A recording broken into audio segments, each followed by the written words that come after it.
Assalamualaikum warahmatullahi wabarakatuh.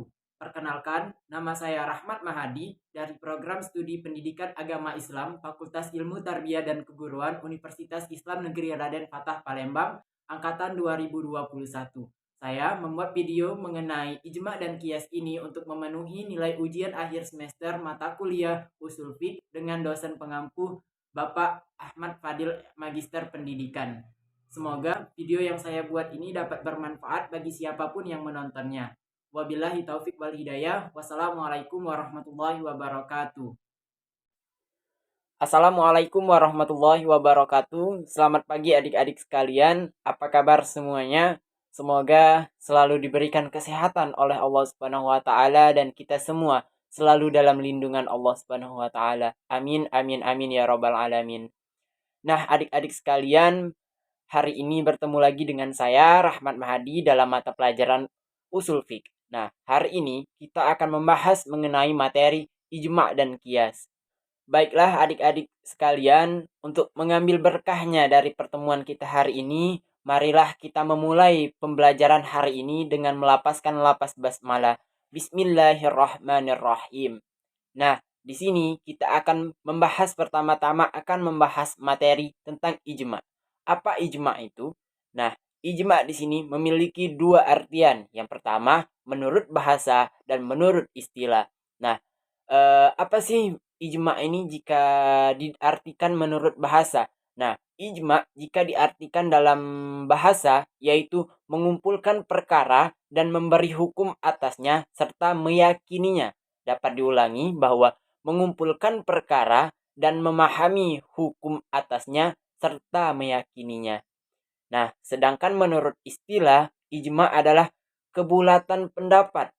Ingat, kebulatan pendapat bagi para ahli ijtihad sesudah wafatnya Rasulullah Shallallahu Alaihi Wasallam pada suatu masalah atas sesuatu hukum syara'. Nah, jadi dapat kita simpulkan bahwa ijma ini adalah sebuah bentuk kesepakatan, sebuah bentuk keputusan untuk menentukan suatu hukum yang dimana hukum ini tidak ada di dalam Al-Quran dan As-Sunnah. Jadi bisa kita simpulkan bahwa ijma ini mengambil hukum baru, menyimpulkan hukum baru. Namun kita perlu garis bawahi bahwa siapa yang mengambil keputusan baru ini yaitu para ijtihad, bukan sembarang orang. Kita selaku hamba Allah yang ilmunya masih jauh, kita tidak bisa mengambil kesimpulan tentang mengijma'kan sesuatu. Jadi ijma' ini dapat kita simpulkan bahwa sebuah bentuk keputusan baru mengenai suatu hukum yang belum ada di dalam Al-Quran dan di dalam As-Sunnah. Selanjutnya yaitu materi kedua yaitu pengertian dari kias. Nah, kias ini apa? Nah, di sini kita membahas kembali dari dua sudut pandang. Yang pertama sudut pandang bahasa dan yang kedua adalah sudut pandang istilah. Nah, sudut pandang kias menurut bahasa yaitu berasal dari bahasa Arab, kias atau kata kosa, kiasu. Maaf saya ulangi, kata kosa dan yakisu. Nah, secara sederhana ini dapat kita artikan sebagai pengukuran. Ya, pengukuran. Nah, sedangkan menurut istilah, kias ini yaitu menetapkan suatu hukum, sesuatu perbuatan yang belum ada ketentuannya. Nah, jadi dapat kita simpulkan bahwa kias ini adalah mengukur atau menyamakan sebuah hukum yang belum ada, namun memiliki beberapa kesamaan dengan hukum-hukum yang sudah ada. Jadi kias adalah mengukur atau menyamakan sebuah hukum yang belum ada, namun memiliki beberapa kesamaan dengan hukum-hukum yang sudah ada. Nah, materi selanjutnya yaitu mengenai macam-macam, baik macam-macam dari ijma dan macam-macam dari kias. Yang pertama dulu, kita membahas masalah macam-macam dari ijma. Yang pertama, yaitu ijma salabi. Apa sih ijma salabi ini? Ijma salabi adalah sebuah kesepakatan yang dimana semua ulama yang merupakan sahabat dari Nabi bersepakat dalam suatu masalah pada masa tertentu. Nah, yang kedua yaitu ijma ulama Madinah, sesuai dengan namanya, ijma ulama Madinah, ulama Madinah. Nah, kesepakatan para ulama Madinah pada masa tertentu. Jadi ijma ulama Madinah ini yaitu kesepakatan para ulama Madinah. Nah, yang ketiga yaitu ijma ulama Kufah. Kufah sama seperti ijma ulama Madinah tadi. Jadi ijma ulama Kufah ini kesepakatan para ulama Madinah. Mohon maaf, saya ulangi. Kesepakatan para ulama Kufah tentang suatu masalah di dalam masa tertentu. Nah, yang keempat yaitu ijma Khulafaur Rasyidin. Siapa sih Khulafaur Rasyidin ini? 4 khalifah yang berhidup bersama Rasulullah Shallallahu Alaihi Wasallam. Jadi ijma Khulafaur Rasyidin ini yaitu kesepakatan para 4 khalifah Allah pada suatu masalah. Nah, dan yang kelima yaitu mengenai yang ijma yang ahlul bait. Siapa sih ahlul bait ini? Jadi ijma ahlul bait ini yaitu kesepakatan dari keluarga Nabi. Keluarga Nabi kita, siapa Nabi kita? Nabi Muhammad Shallallahu Alaihi Wasallam. Siapa saja keluarga-keluarganya? Banyak. Nah, jadi ijma ahlul bait ini yaitu kesepakatan antara keluarga Nabi dalam memecahkan atau memberikan hukum bagi suatu masalah.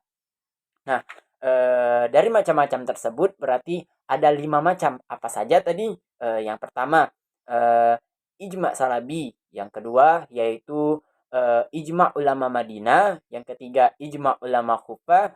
Yang keempat ijma khulafaur rasyidin, dan yang kelima yaitu ijma ahlul bait. Nah, yang selanjutnya yaitu materi macam-macam dari kias. Jika ijma memiliki macam-macam, maka sudah seharusnya juga kias memiliki beberapa macam. Di sini perbedaannya hanyalah ijma memiliki 5, sedangkan 5 ya, sedangkan kias memiliki 4, beda 1 jatuhnya. Jadi apa saja sih macam-macam dari kias ini? Yang pertama yaitu kias Allah, yang dimana kias Allah ini kias yang ilahnya mewajibkan adanya hukum. Kias yang ilahnya mewajibkan adanya hukum.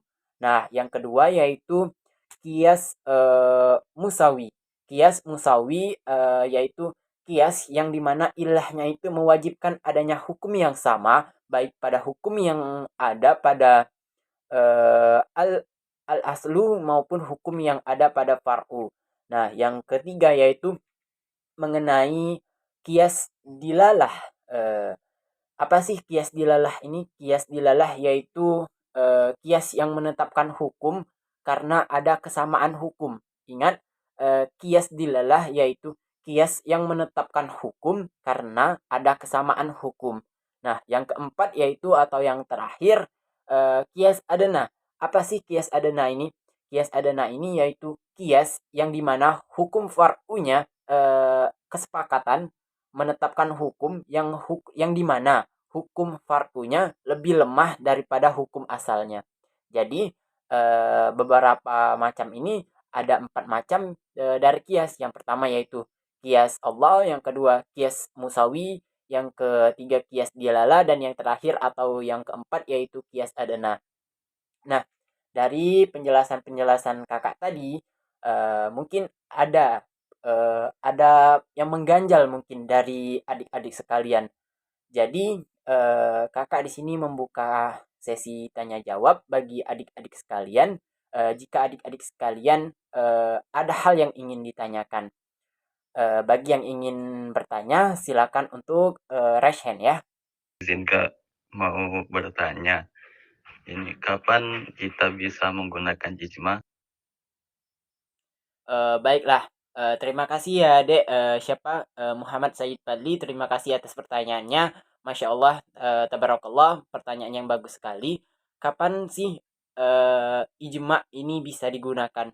Kita kembali ke pengertian tadi bahwa ijma ini kedudukannya berada pada setelah Al-Quran dan As-Sunnah. Maka kapan kita bisa menggunakannya? Ketika suatu hukum tidak ada di dalam Al-Quran dan tidak pula dibahas di dalam As-Sunnah, maka kita akan menarik kesimpulan dari para ijma, para mujtahid ini. Mereka akan berkumpul membahas masalah itu dan akan mengeluarkan suatu hukum.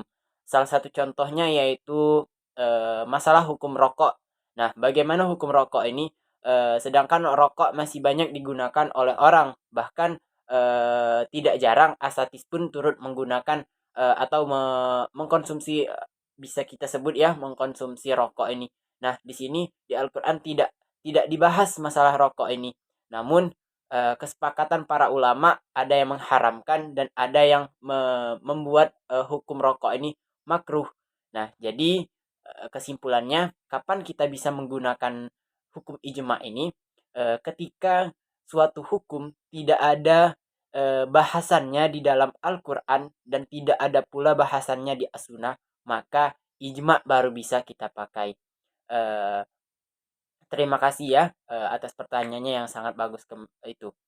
Selanjutnya, apakah ada yang ingin bertanya? Kak, izin bertanya, tapi out of topic. Kalau akun Instagram kakak apa ya, Kak? Waduh, pertanyaannya sangat-sangat bagus ya. Siapa? Septi ya. Terima kasih atas pertanyaannya. Eh, di sini saya akan menjawab pertanyaan adik Septi tadi, yaitu apa nama Instagram saya. Adik-adik bisa sekalian memfollownya, yaitu r_mahadi, i-nya double ya. Nanti saya akan share screen di samping ini. Adik-adik bisa melihatnya. Akun Instagram saya. Adik-adik bisa memfollownya langsung. Jika ingin di fallback silakan DM saya langsung dan langsung pasti akan saya langsung fallback ya. Baiklah, terima kasih adik-adik sekalian untuk pembelajaran hari ini. Saya rasa adik-adik sekalian sudah mengerti mengenai materi ijma dan kias ini. Jika ada pertanyaan apapun itu, selagi saya bisa menjawabnya, silakan adik-adik sekalian tanyakan kepada saya, baik di pertemuan-pertemuan berikutnya ataupun melalui WhatsApp pribadi saya. Selagi pertanyaannya masih bisa saya jawab, insya Allah akan saya jawab. Baiklah adik-adik, untuk mengakhiri pertemuan kita pada pertemuan kali ini, marilah kita melepaskan hamdalah bersama-sama sebagai wujud rasa syukur kita kepada Allah Subhanahu wa taala. Alhamdulillahirabbil alamin. Terima kasih kepada adik-adik sekalian. Mohon maaf bila ada salah kata ataupun salah perbuatan. Kepada Allah saya mohon ampun. Wabillahi taufik wal hidayah. Wassalamualaikum warahmatullahi wabarakatuh.